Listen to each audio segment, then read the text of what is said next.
Korean airlines का एक जहाज फ्लाइट 007 न्यूयॉर्क से साउथ कोरियन कैपिटल सोल जा रहा था।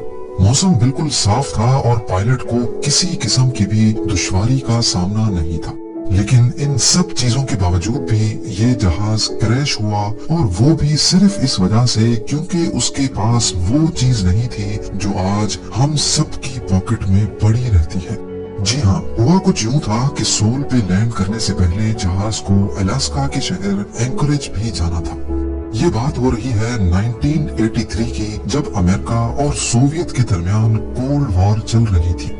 इस जंग को लेकर दोनों ताकतें एक दूसरे के खिलाफ बहुत ही ज्यादा अलर्ट थी। अगर आप मैप पे देखें तो ये है एंकरेज और यहाँ पर है सोल। इन दोनों के दरमियान एक स्ट्रेट लाइन ऐसी दिखेगी, क्योंकि इस पाथ में फ्लाई करने से जहाज सोवियत टेरिटरी में दाखिल हो जाता। इसी वजह से फ्लाइट 007 को कुछ ऐसा पाथ लेकर साउथ कोरिया जाना पड़ा, गल्फ ऑफ अलास्का से होते हुए नॉर्थ पैसिफिक ओशन और फिर जापान के ऊपर से साउथ कोरिया। पर क्या मालूम था पायलट को कि दोनों ताकतों की ये जंग आज 269 पैसेंजर्स की जान लेकर छोड़ेगी। उस दौर में जीपीएस तो था नहीं और पायलट गलती से सोवियत टेरिटरी में चला गया। सोवियत ने समझा कि ये अमेरिका का स्पाई प्लेन है और उस पर एयर टू एयर मिसाइल खोल दिया गया। कुछ ही लम्हे बाद प्लेन सोवियत कंट्रोल्ड मोनिरॉन आइलैंड के करीब समंदर में जा गिरा। जहां इस खबर ने पूरी दुनिया को सोग में डाल दिया था, वहीं अमेरिका को सबसे ज्यादा दुख इस बात का था कि उनके पास जीपीएस टेक्नोलॉजी होते हुए भी वो इस हादसे को ना रोक सके। जी हाँ, उस वक्त जीपीएस सिर्फ अमेरिकन मिलिट्री का एक टूल हुआ करता था। पर इस वाक़े के बाद ही 16 सितंबर 1983 को अमेरिकन प्रेसिडेंट रोनाल्ड रेगन ने जीपीएस को सिविलियन यूज के लिए खोलने का ऐलान कर दिया, और वो भी बिलियन पहले इंसान आसमान में तारों को देखकर सफर किया करते थे और अपनी पोजीशन का एक अंदाजा लगा पाते थे।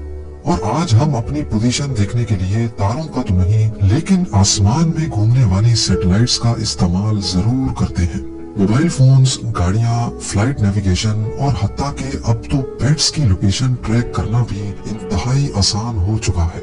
और इस सब को मुमकिन करने वाली ये छोटी सी चिप है जिसको जीपीएस यानी ग्लोबल पोजीशनिंग सिस्टम कहा जाता है। चाहे रेगिस्तान में हो, समंदर में या फिर किसी जंगल के बीचों बीच, ये छोटा सा टूल हमें हमारी पिन पॉइंट लोकेशन आखिर बताता कैसे है। इतनी इम्पोर्टेंट सर्विस जिसके बगैर आज दुनिया का निजाम इधर से उधर हो सकता है, वो भला हमें फ्री में क्यों मिलती है। और गूगल मैप्स जीपीएस के जरिए लाइव ट्रैफिक प्रेडिक्शन कैसे कर पाता है। इन सवालों के जवाब जानने के लिए जरूरी है कि पहले हम ये जानें कि जीपीएस काम कैसे करता है। ये तो हम सबको मालूम होगा कि हमारे फोन में जीपीएस रिसीवर होता है। जैसे ही हम अपनी लोकेशन सर्विस ऑन करते हैं तो ये अर्थ को ऑर्बिट करने वाली 24 जीपीएस सैटेलाइट से सिग्नल रिसीव करने लगता है। इस सिग्नल में हमारी लोकेशन नहीं होती, बल्कि इस सिग्नल में सिर्फ टाइम होता है। सैटेलाइट में एक एटॉमिक वॉच होती है जिसको दुनिया की सबसे एक्यूरेट वॉच भी कहा जाता है। सैटेलाइट को अपनी लोकेशन तो मालूम होती है, लेकिन हमारे फोन की नहीं। इसको ये अच्छी तरह मालूम होता है कि किस घंटे, किस मिनट और किस सेकंड में ये दुनिया के किस हिस्से के ऊपर मौजूद होगी।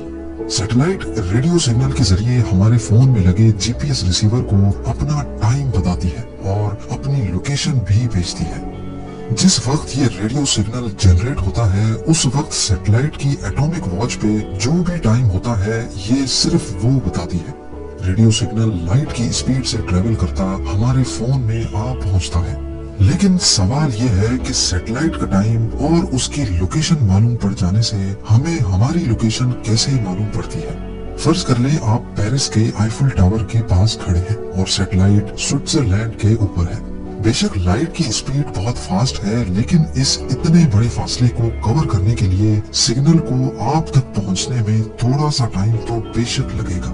सिग्नल रिसीव होने के बाद फोन अपने टाइम को सैटेलाइट से भेजे गए टाइम से मैच करता है और डिफरेंस निकालता है कि ये सिग्नल कितना डिले से पहुंचा है। अगर ये डिले 0.002 सेकंड्स है तो अब ये जानना मुश्किल नहीं होता कि सैटेलाइट हमसे कितना दूर है। कैसे, ये भी बहुत आसान है। लाइट की स्पीड जो कि 3 लाख किलोमीटर 1 सेकंड में कवर करती है, जिसका मतलब ये हुआ कि 0.002 सेकंड में लाइट 600 किलोमीटर ट्रेवल करेगी। तो अब ये कहना गलत नहीं होगा कि सैटेलाइट ने जब सिग्नल भेजा था उस वक्त वो हमसे 600 किलोमीटर दूर थी। हमारा फोन सैटेलाइट की लोकेशन स्विट्जरलैंड से 600 किलोमीटर के रेडियस में एक सर्कल ड्रॉ करता है। इससे फोन को इतना तो मालूम पड़ जाता है कि वो इस सर्कल के किसी न किसी बॉर्डर पे, किसी न किसी कोने पे मौजूद है। पर यह सर्कल तो बहुत बड़ा है। हमारा फोन इस पूरे सर्कल के बॉर्डर पे कहीं न कहीं मौजूद है, ये जानना हमारे लिए काफी नहीं है। इस लोकेशन को एक्यूरेट बनाने के लिए यही सारा प्रोसेस दूसरी सैटेलाइट के साथ भी किया जाता है, जिसको हम सैटेलाइट बी का नाम देते हैं। लेट्स सपोज सैटेलाइट बी इस वक्त स्पेन के ऊपर है और हमारे फोन ने इस तमाम कैलकुलेशन से ये मालूम किया कि ये सैटेलाइट हमसे 1100 किलोमीटर दूर है। अब हमारे फोन के पास एक नहीं बल्कि 2 सर्कल्स आ गए, एक सैटेलाइट ए का और दूसरा सैटेलाइट बी का। ये दोनों सर्कल्स जहां पर भी एक दूसरे के साथ इंटरसेक्ट करेंगे, हमारा फोन भी वहीं पे मौजूद होगा।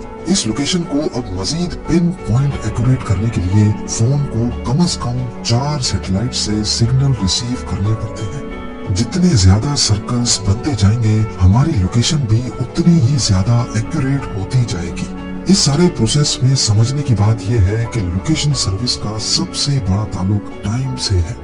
अगर तो रिसीवर यानी हमारे फोन का टाइम 1 सेकंड भी गलत होगा तो लोकेशन में हजारों किलोमीटर्स का डिफरेंस आ जाएगा। इस मसले से निपटने के लिए जैसे जैसे टेक्नोलॉजी बढ़ती जा रही है, वैसे वैसे जीपीएस चिप्स भी जदीद होती जा रही है। आजकल कई जीपीएस डिवाइसेस में बिल्ट इन बैटरीज दी जा रही हैं और उनके अंदर अपनी क्लॉक मौजूद होती है। मोबाइल ऑपरेटर्स और इंटरनेट की मदद से ऑटोमेटिक टाइम को अपडेट भी किया जाता है। अब सवाल उठता है कि आजकल तो कोई फ्री में किसी को मशवरा भी नहीं देता, तो आखिर फिर इतनी बड़ी फैसिलिटी फ्री कैसे है? क्या इस सर्विस के जरिए पूरी दुनिया पर नजर तो नहीं रखी जा रही? पूरी दुनिया का GPS system US department of defence control करता है। ये सैटेलाइट्स सिर्फ 1 वे सिग्नल भेज सकती है और इनको तो ये भी मालूम नहीं होता कि इनको किस वक्त कौन कहां से यूज कर रहा है। तो इस बात का तो सवाल ही पैदा नहीं होता कि फ्री सर्विस देकर हम पर नजर रखी जा रही हो। और ये फ्री तो कंज्यूमर के लिए है, जबकि मोबाइल मैन्युफैक्चरर्स, एयरलाइन इंडस्ट्री और ट्रांसपोर्ट सेक्टर से सालाना टैक्स लेकर इन जीपीएस सैटेलाइट्स की कॉस्ट को पूरा किया जाता है। ये टेक्नोलॉजी अब इतनी कॉमन हो चुकी है कि अगर ये ना हो तो पूरे दुनिया की इकोनॉमी को अच्छा खासा नुकसान उठाना पड़ सकता है। फ्लाइट नेविगेशन डिस्टर्ब हो जाएगी, ट्रांसपोर्ट कंपनीज अपनी ट्रक्स को ट्रैक नहीं कर पाएंगी, ट्रैकर कंपनीज का बिजनेस बंद हो जाएगा और हो सकता है कि आपका फेवरेट रेस्टोरेंट आपको वक्त पर ऑर्डर भी डिलीवर ना कर पाए। अगर बात की जाए गूगल मैप्स की, तो लाइव ट्रैफिक प्रेडिक्शन में भी सबसे बड़ा हाथ जीपीएस का ही होता है। अगर हमारे फोन का जीपीएस ऑन होगा तो गूगल मैप्स हर थोड़े वक्त के बाद हमारी लोकेशन अपने सर्वर पे अपडेट करता है। इससे गूगल के एआई बॉट को मालूम पड़ जाता है कि पॉइंट ए से पॉइंट बी तक पहुंचने के दरमियान हमने कहीं स्टॉप किया कि नहीं और हमारी स्पीड कितनी थी।